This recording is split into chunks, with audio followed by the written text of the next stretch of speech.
হাঁস বোনার মধ্যে যত বেশি কষাবেন ততই কিন্তু হাঁসের স্মেলটা থাকবে না। এখানে আমি একটা দেশি হাঁস নিয়েছি। এই হাঁসটা আমি সুন্দর করে কেটে ধুয়ে পরিষ্কার করে নিয়ে পানি ঝরিয়ে তারপর আমি এখানে আমার পরিমাণ মতো মশলা সব কিছু দিব। আমি মাংসের মধ্যে যেগুলো মশলা ব্যবহার করি আমি পরিমাণ মতো সব কিছুই দিব। তারপর অল্প কিছু তেল দিয়ে আমি হাত দিয়ে সুন্দর করে মাংসটা মেখে নেব। আর হাত দিয়ে মাংসটা মাখা হয়ে গেলে কিন্তু আমি 30 মিনিটের মতো রেস্টে রাখি সবসময়, তাতে কি মাংসের ভিতরে মশলা সব কিছু ভালো করে ঢুকে যায়। তারপর আমি এখানে ফোড়ন দিব না, আমি মাংসটা এভাবেই বসিয়ে দিব।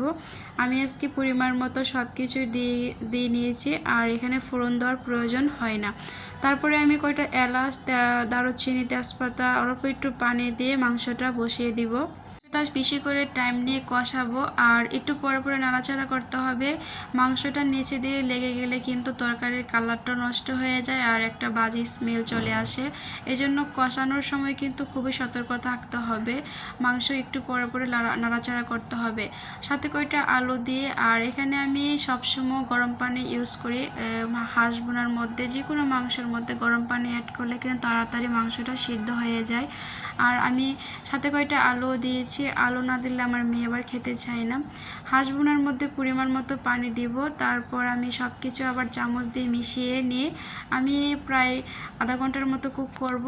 আমার হাঁস বোনা কিন্তু প্রায় হয়ে গেছে, আর অনেক সুন্দর হয়ে সিদ্ধ হয়েছিল। মাংসগুলো গায়ে থেকে ছিঁড়ে ছিঁড়ে চলে আসতেছে। মাশাআল্লাহ অনেক মজা হয়েছিল তরকারিটা। আর হাঁস বোনার মধ্যে এভাবে রান্না করলে খুবই ভালো লাগে। আর এখানে আমি একটা রান্না করব ইলিশ মাছের পাতলা ঝোল।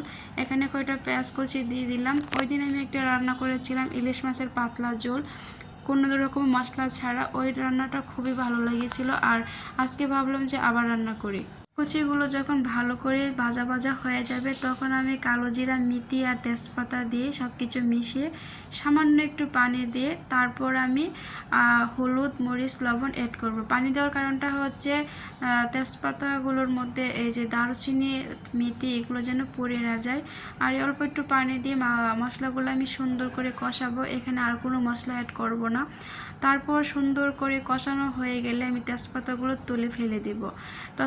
তারপরে এখানে আমি মাছটা অ্যাড করে দিব। আর ইলিশ মাছটা আমি কাঁচাই অ্যাড করি, আমি এগুলো ভাজি করি না। কারণ এই রান্নাটার মধ্যে সবসময় কাঁচা অ্যাড করলে ইলিশ মাছের অরিজিনাল একটা গ্রানটা পাওয়া যায়। আর সব সুন্দর করে মশলার মধ্যে মাছগুলো মিশিয়ে আমি পরিমাণ মতো ঝোল দিয়ে দেব। যেহেতু এটা একটা ইলিশ মাছের পাতলা ঝোল, ঝোলের পরিমাণটা একটু বেশি রাখতে হবে, যেহেতু পাতলা ঝোল রান্না করতেছি। আর এই মাছের তরকারিটা যে খেয়েছেন একবার